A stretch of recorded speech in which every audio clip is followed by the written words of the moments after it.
You know I'm not one for milking content, but I honestly think this build deserves a full video. I kind of regret just doing a montage and leaving it at that. Because it, very quickly I might add, became one of my favorite setups in the game. It's extremely fun and very strong. The build is essentially just a combo of Harrowed and Venari. I did add Swarm Kavats into the mix as well by subsuming Desiccation on Khora and then running the Augment, which spawns a Swarm Kavat when you do a finisher on an enemy affected by Desiccation, and while they do proc some corrosion on the enemies and they help strip armor, they're mainly just there because more cats equals more good. The main combo and the backbone of this build is the interplay between Harrowed and Venari. In a nutshell, the setup takes all the juicy status effects that Harrowed procs on enemies and spreads it around via Contagious Bond that we placed on Venari, effectively giving Harrowed melee influence via Venari. This is what it looks like without the Swarm Kavats. Harrowed primes, we send in Venari, she slashes a few times, and then everyone explodes. The cool thing about this setup is that you actually have a decent amount of control over it because you can send Venari to attack a specific target by marking them. But it is not necessary. If you don't want to do that, you don't have to. You can just let Venari do her own thing and focus on Swarm Kavats instead. Or you can go in completely the other direction, subsume on something else and not bother with the Swarm Kavats at all. The build can be as active or passive as you want it to be. The Khora setup focuses mainly on strength and defense. We do have a little bit of extra range from Cunning Drift, which helps with Desiccation,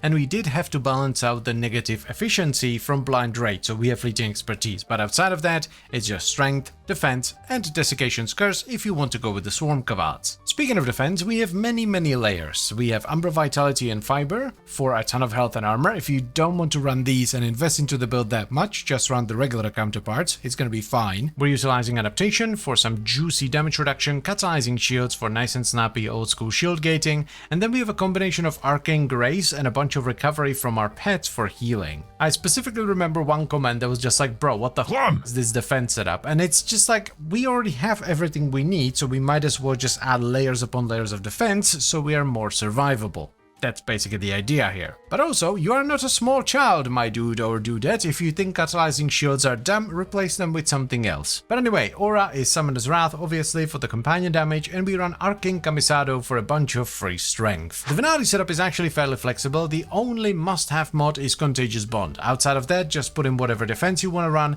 and some utility mods. I like the combination of Loyal Companion, Hunter Recovery, and Pack Leader, so I heal the pet heals me, and she also prevents me from dying.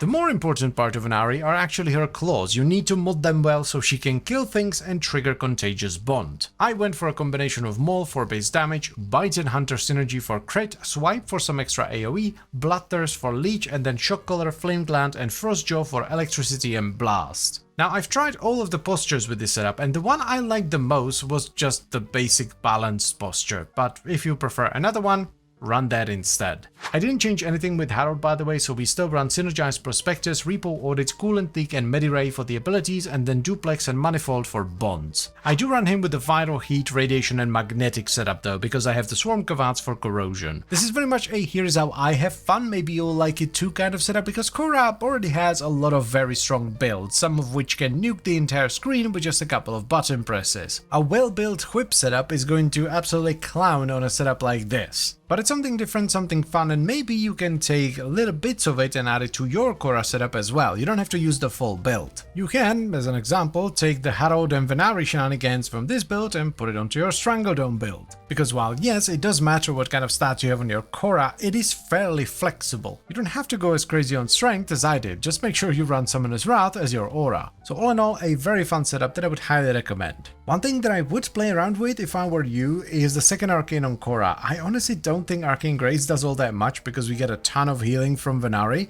so maybe you could run something like Theorem Infection for even more damage. Though that will require a kit gun with a residual arcane. But anyway, that's pretty much all I have to say, so I thank you very much for watching, as always guys, and I hope you have enjoyed the video. Then, I would also like to extend a special thank you to all the channel members. Thank you very much guys, I really appreciate your support, it means a lot to me. And I'll see you next time, bye bye.